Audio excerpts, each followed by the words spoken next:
आपकी उन परिवारों से कभी बातचीत हुई हो जिन्होंने राम मंदिर में अपने सपूतों को, अपने नौनिहालों को गंवा दिया?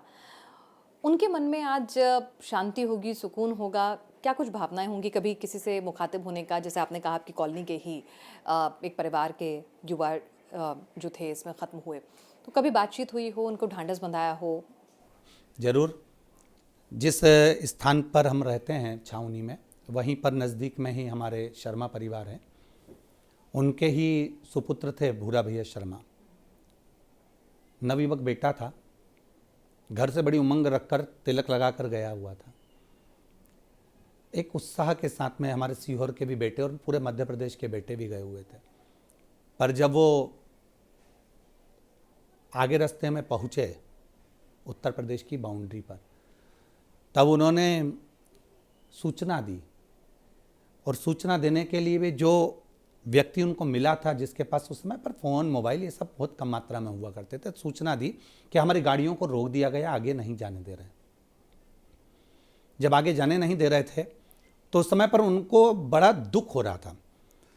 तो घर से उनके परिवार वालों ने कहा कि आप आ जाओ वापस, क्या करोगे अब जाकर?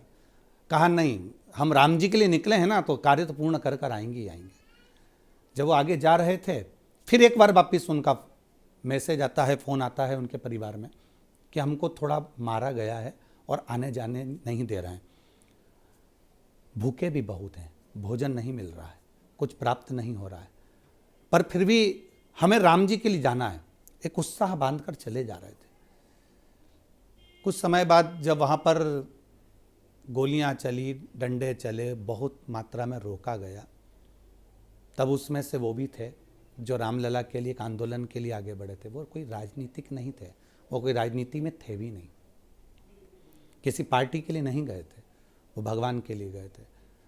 पर जब उनके साथ में कई लोगों के प्राण गए थे, तो उस परिवार से, जब परिवार को क्या कहेंगे, हमारी आंखों का देखा हुआ है, जब बॉडी आई, अंतिम संस्कार हुआ। लोग मरते हैं पर जाना सभी को है, परंतु वो एक मरना अलग था जो राघव के लिए मर रहे, प्राण त्यागे उन्होंने।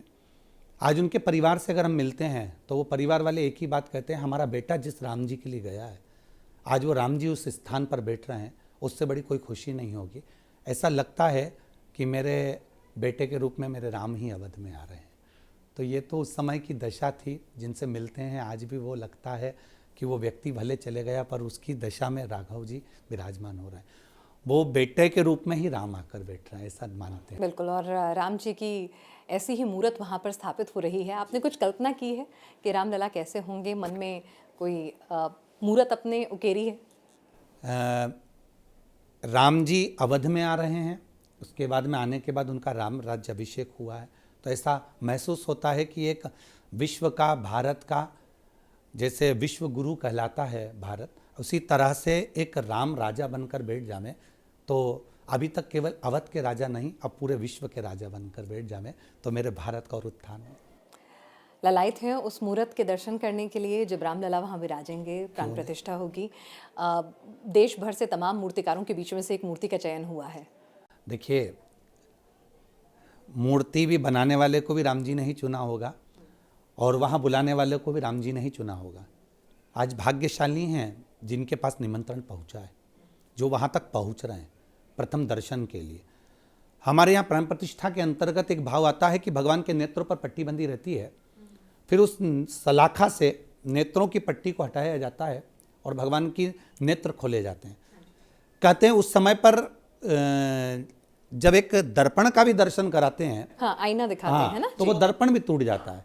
अर्थात उसका एक कारण कि दोष होता है तो वो समाप्त हो जाता है।